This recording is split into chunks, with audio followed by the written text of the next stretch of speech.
Chú chà, cái đường này ghê của mọi người ơi. Cục đá này. Ôi chà. Ý. Ủa? Sao vô lý vậy trời? Bây giờ sao ra? Đường này sao ra chơi? Ủa anh ơi. Hồi nãy thì mình gọi cảnh sát mà gọi mấy cuộc mà người ta 4 giờ là người ta đã đóng cửa rồi. Người ta đến đây này. Đó. Mấy cái drop này. Như này. Mấy cái drop này sao mà xe mình là mắc đấy luôn á.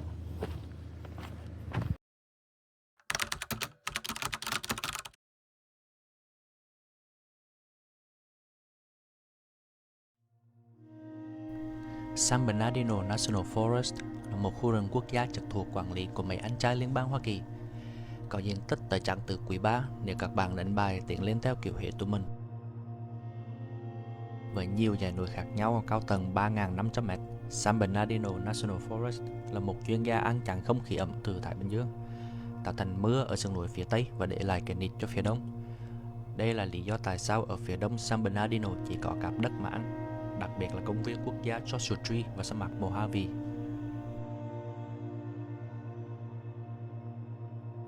Nhưng mà ông chơi dành cho ai tất cả. Khu rừng này là một trong những nơi mà có những đợt cháy chọc cả đôi nhiều nhất nước Mỹ. Cho nên mấy bạn nào mà muốn lên đỉnh San Bernardino chơi thì nhớ cẩn thận củi lửa, kiểm tra xem mưa có thuận gió có hòa hay không.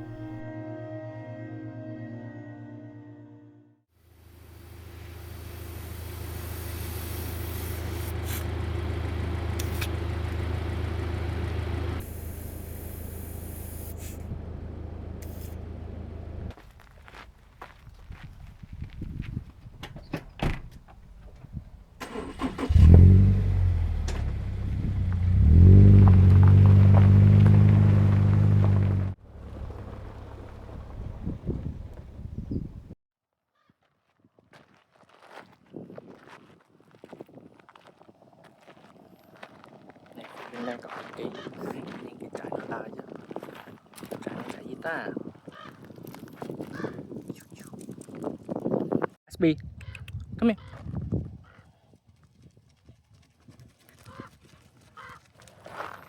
Có thằng nó xếp mấy cục đá đâu này này.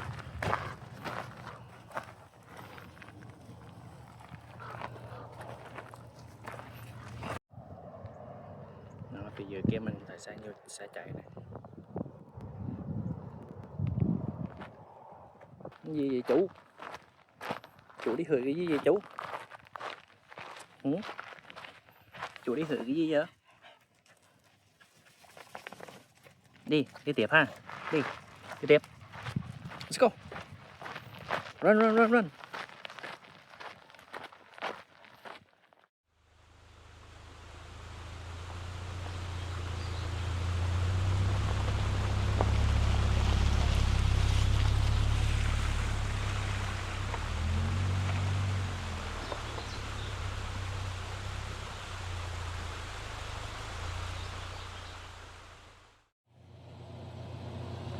Trời, cái đoạn này đi là hơi dốc nghe.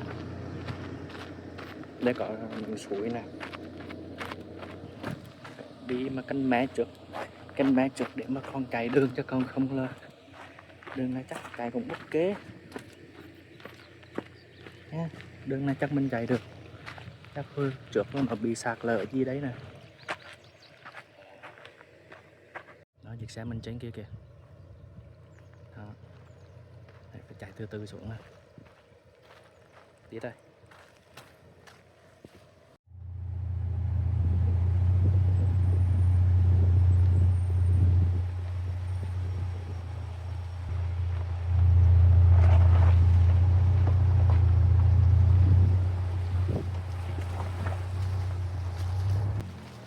Con đường này mình đi thì chạy qua rất là nhiều những con suối.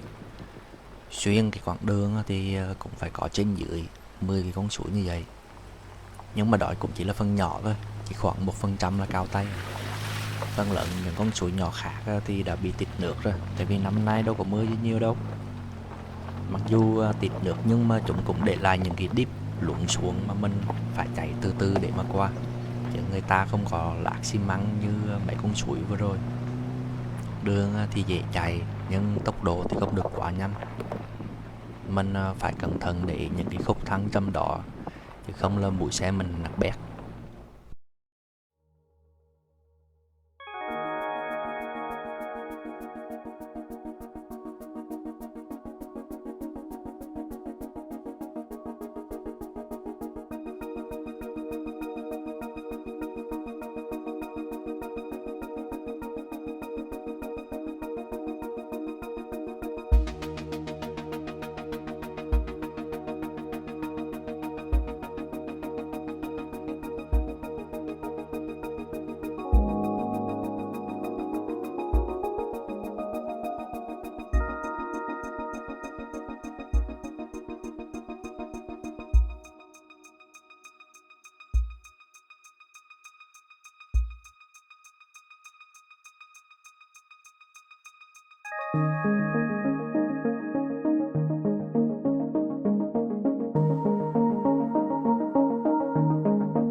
Bây giờ là mình cũng vào cái khu vực phía trong sâu trong núi rồi.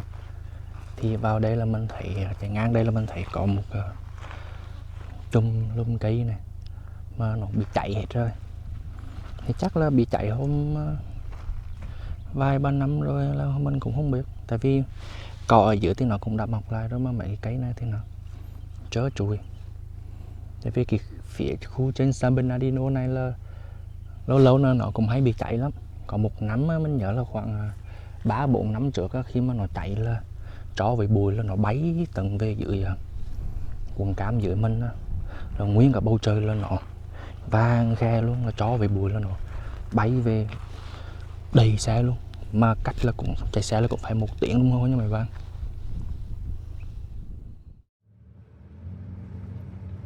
Ghê thiệt, mình càng chạy vào sâu trong núi thì lại càng thấy nhiều những mảnh cây bất hạnh, ngang trái, trơ trụi, không lông không lá.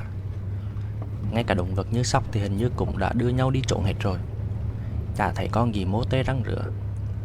Nhưng thôi, bù lại thì quang cảnh đồi núi thiên nhiên cũng hùng vĩ lắm nha mọi người. Cứ qua mỗi khúc cua thì lại là một khung cảnh mới, nhìn lạc con mắt. Mỗi tối nắng chi bằng nắng vô hậu.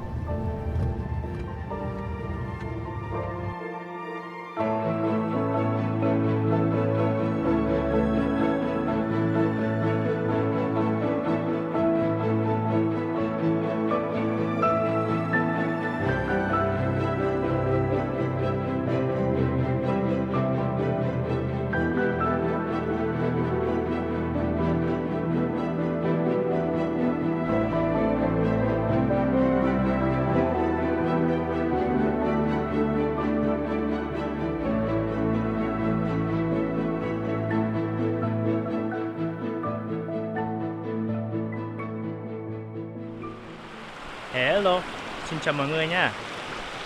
Hôm nay mình cùng với thằng Đệ đi off-road khám phá khu rừng quốc gia San Bernardino. Nếu mà nói về khu rừng quốc gia San Bernardino thì đố mấy bạn biết là nó ở đây là có thành phố gì. Thì ở đây là ở gần thành phố Big Bear. Thì nếu mà bây giờ mình chạy vào thành phố Big Bear là cũng phải thêm 1 tiếng nữa. Từ quận Cam lên đây là khoảng 1 tiếng. Mình chạy phía đường khác, chạy đến đất, cho nên đến bây giờ là cũng phải 4 tiếng rồi. 4 tiếng rồi mà vẫn còn phải 1 tiếng nữa mới đến nha mọi người. Đó. Ok. Tự nhiên tại vì đi giữa đường phải gặp con suối cho nên dừng lại chơi thôi. Nghỉ ngơi xíu. Rồi bây giờ mình xin phép mình lên đường đi tiếp theo nha.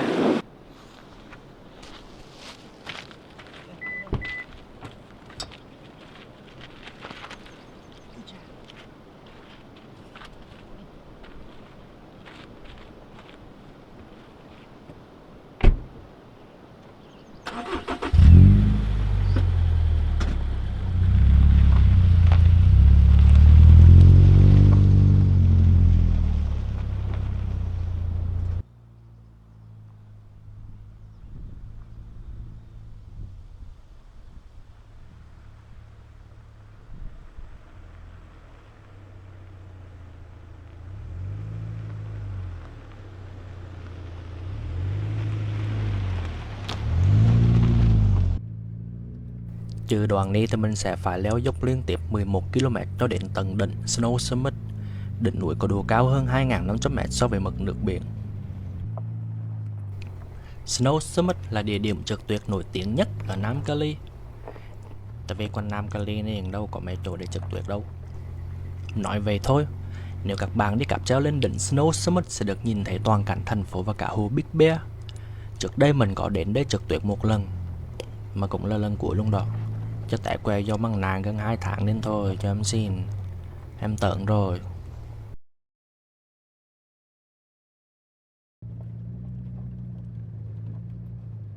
Sau nửa tiếng chạy phía dưới kia thì đây là lúc mà mình bắt đầu công cuộc leo núi. Đường thì càng ngày càng hẹp, có ở giữa lối đi cáo lên tận lỗ mũi lần.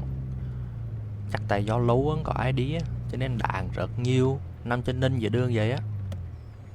Cứ chạy đoan là cứ phải xuống xe để mấy cục bự qua một bên. Còn có cục kẹt nách ngay dưới gầm xe nữa, cho nên mình phải chống mông để lôi ra. Thiệt chứ, chạy cái đoạn này là phải cần rất nhiều sự tập trung, nhưng mà không, mình suy nghĩ về nhân sinh là chính. Chú chà, cái đường này ghê của mọi người ơi. Cục đá này. Ôi chà. Ý.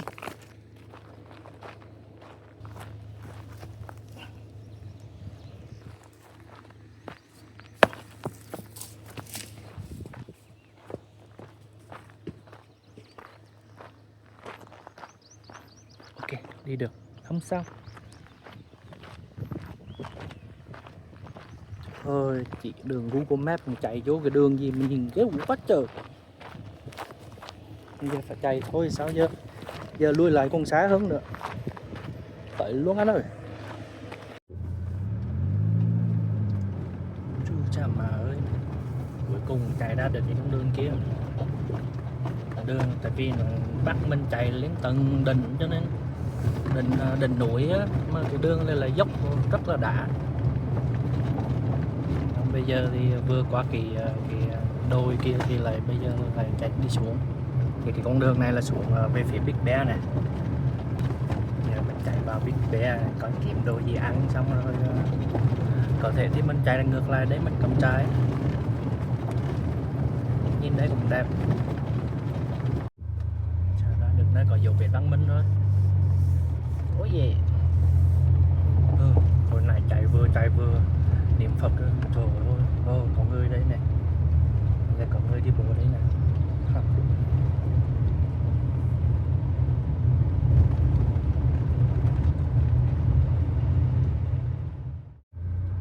Ủa?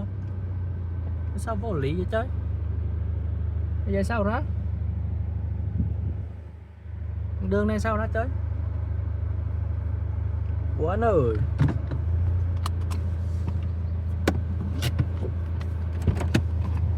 Chơi gì kỳ vậy? Có người đầu phía bên này nè. Bây giờ nó đóng cửa vậy sao mình đi qua chơi?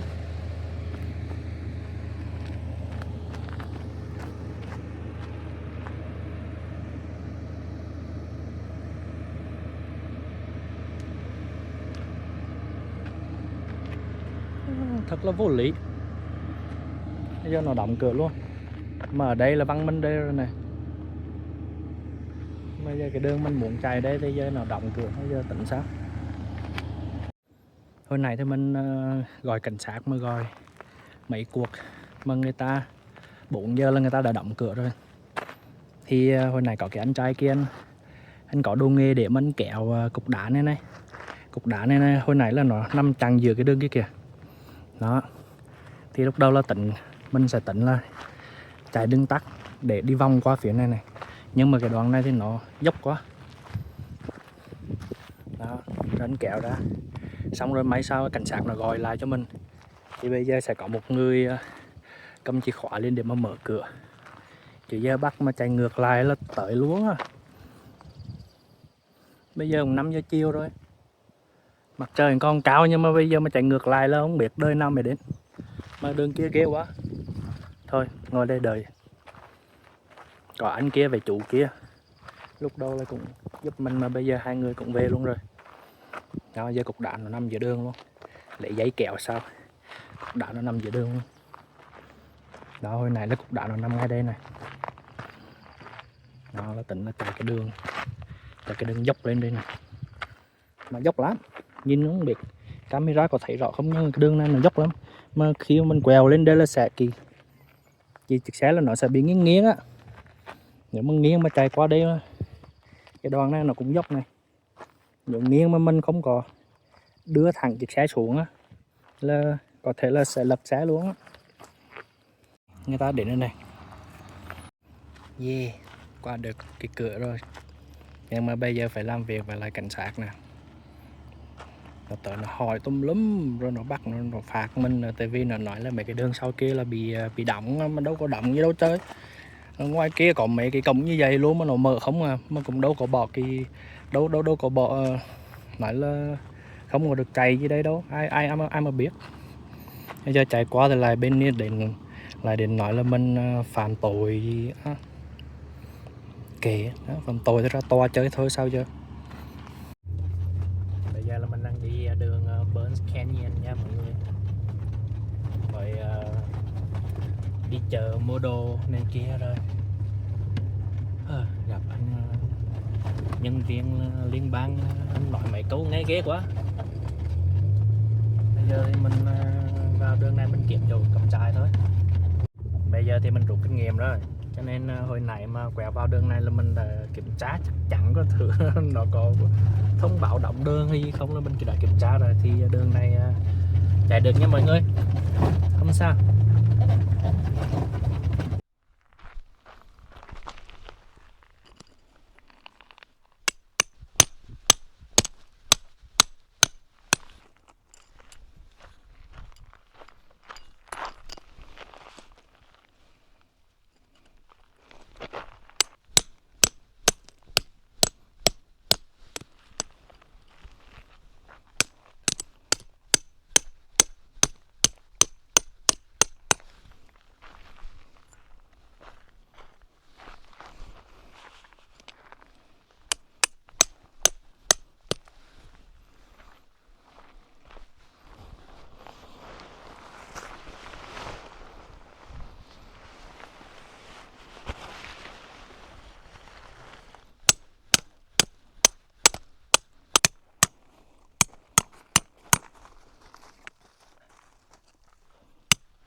Đó này, chắn được.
Morning. Xin chào mọi người buổi sáng nha. Bây giờ là cũng 6 giờ rồi. Mặt trời cũng bắt đầu lên rồi nè. Tối hôm qua mình đến đây cũng hơi trễ. May mà cũng kiếm được cái chỗ này để mà camping á. Xong rồi hai cha con nướng thịt này kia ăn thôi. Xong rồi nhảy vào ngủ. Sáng thì cũng dậy sớm. 4 giờ là đã dậy rồi. Chơi sáng để bay cái drone cả chơi. Lên.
Tóm tắt câu chuyện ngày hôm qua thì mình với Gatsby là chạy lên địa phận Big Bear, đi bằng đường phía nam đâm thẳng lên luôn. Bình thường thì mọi người là đi vào bằng con đường phía tây. Thì thật sự tại vì mình cũng có trên mạng rồi, cái đường đó là có những cái app mà để chạy đường off-road địa hình á, thì cái app đó nó chỉ mình đi con đường đó được. Nó cũng rating cái độ khó của nó thì cũng là theo như người ta ghi thì cũng là dễ thôi. Thì mình chạy từ thành phố Highland, ở Việt Nam có Highland Coffee đó, mà xui sao thì mình đâu có biết đâu. Con đường đó mà cái anh làm bên liên bang là anh đã nói là cái con đường đó là bị đóng cửa 7 tháng nay rồi. Mà con đường đó thường thường người ta đóng cửa vào mùa đông tại vì rất là nguy hiểm. Thì mình cũng công nhận là cái con đường đó mà không có mùa đông thì đi cũng ghê. Thực sự vừa đi là vừa rẽn luôn á. Nó vừa dốc mà nó vừa đá nữa. Đá mà cục nào cục nấy luôn, bự chàng vậy nè. May sao mà mình cũng chạy qua được. Thì cũng tưởng ra được rồi, mừng. Ai ngờ chạy tới đóng cửa.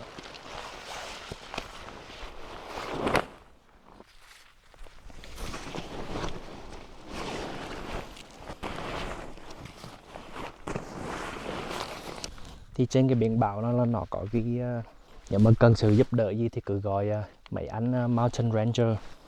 Nhưng mà office của người ta là đóng cửa vào 4 giờ chiều. Mà cái lúc mình gọi là 4 giờ rưỡi. Xong rồi con đường nào khác đâu thì phải gọi cảnh sát. Là cùng cái số cảnh sát nằm ngay bên cạnh luôn. Lúc đầu nó gọi rồi nó bắt mình đợi cũng phải 10 phút á. Rồi mới có người bắt máy.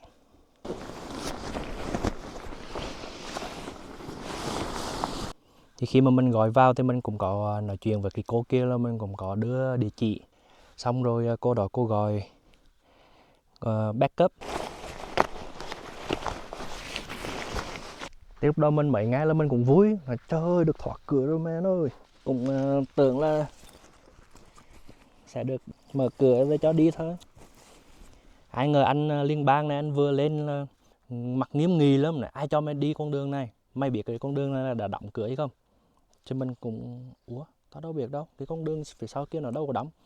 Tôi thấy bao nhiêu cái cánh cửa như vậy. Thì anh đó anh nói cái chạy được hay không được cái đó là cái trách nhiệm của mình phải tìm hiểu trước. Thì ok, mình nghe vậy thì mình cũng chấp nhận thôi. Xong rồi cũng làm dữ lắm á, hỏi mình có súng ống vũ khí hay gì không, rồi đòi lấy ID của mình, kiểm tra giấy tờ của mình, mà kiểm tra cũng lâu lắm. Rồi cũng mở cửa cho mình chạy ngang qua. Mà lúc mà anh mới tới anh làm căng lắm kia, nói mình là violate federal code này nọ, đòi đem mình ra tòa này kia. Đó, muốn gì cứ ra tòa thì cứ ra tòa chơi thôi, chứ mình đâu ngán thằng nào đâu.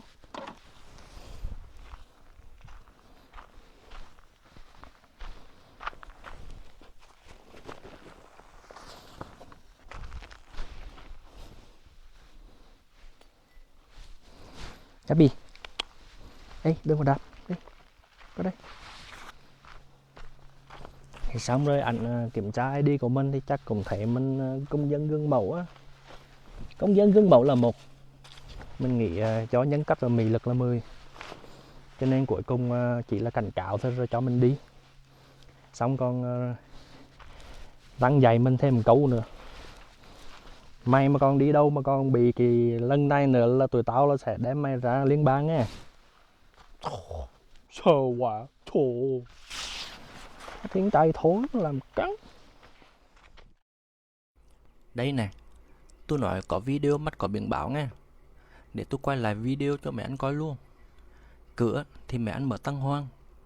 Biển báo thì ghi đóng đường vào mùa đông. Mùa này là mùa gì? Cũng đâu phải như Việt Nam của mưa tháng 6 đâu.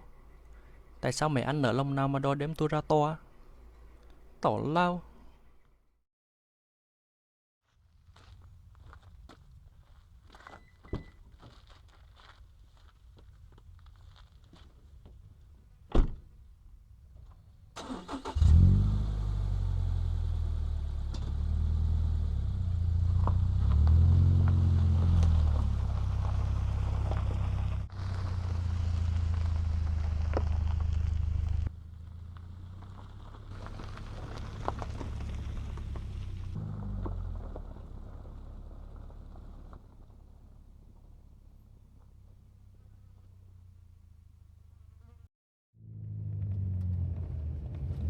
Bạn thấy đây có cái cây Joshua Tree này.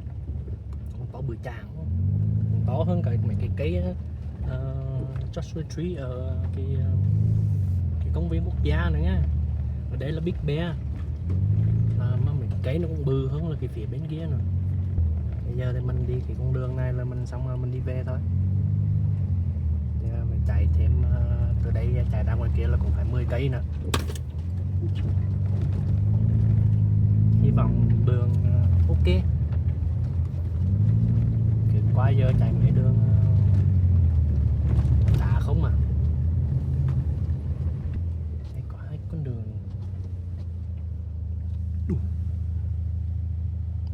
Những cái đường bên này này.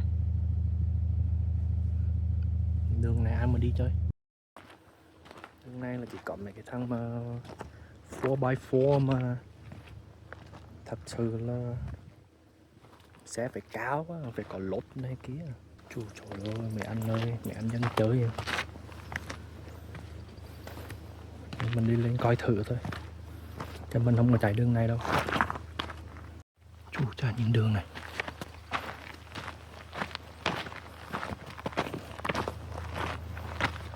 Sao thôi quay xe Hải ơi, đường này đi là đi luôn á. Đợi khi nào có chiếc xe khác rồi đi sau, chứ còn bây giờ là không có đi được. Xe Subaru của mình không có đi được. Mấy cái drop này như này, mấy cái drop này sao mà xe mình là mắc đấy luôn á. Hy vọng cái đường bên này ok để mình chạy ra mình coi sao. Gabi em đang ở trong xe. Hả? Gabi ready to go home? Có con ruồi ở đây này. Đi về nhà ha. Đi về nhà ha. Đi. Rồi giờ mà đi về nhà là cũng 96 mãi nha mọi người. 96 dặm. 96 dặm, cứng 100 dặm là cỡ 160 cây đó. Nè, các bạn thấy đường ở đây cũng đá không nè.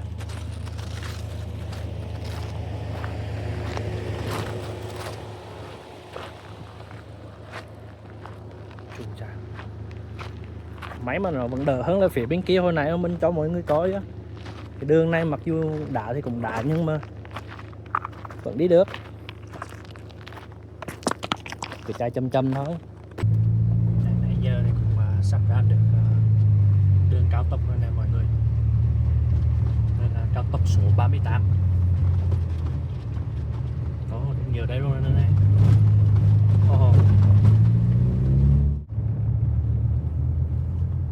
Giờ phải kiếm cái chỗ nào im im để mà mình điểm bơm lốp xe đó. Còn bây giờ họ ra đường cao tốc rồi này.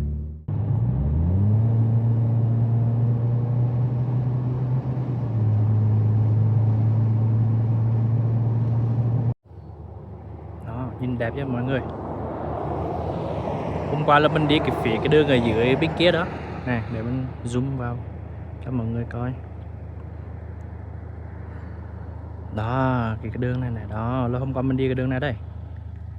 Đó, là nó tú phía sau bên kia. Wow, nhìn đẹp thật, nhìn phía bên này nhìn qua cũng đẹp thật. Hôm qua mình đi phía bên kia nhìn qua phía bên này cũng rất là đẹp. Chu chà. Đó, xong rồi mình đi cái đường là nó cứ bắc thẳng từ bên trái này này, rồi nó đi qua phía bên này rồi nó đi lên kìa. Trên phía trên bên kia là cái đường mà mình đi vào Big Bear, là cái phía bên kia đó. Mẹ em chết.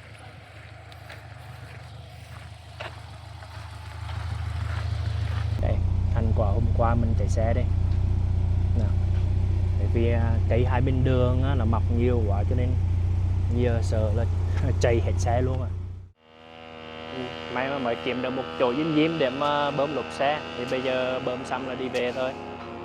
Ok, cảm ơn các bạn nhiều nha, đã theo dõi kênh của mình.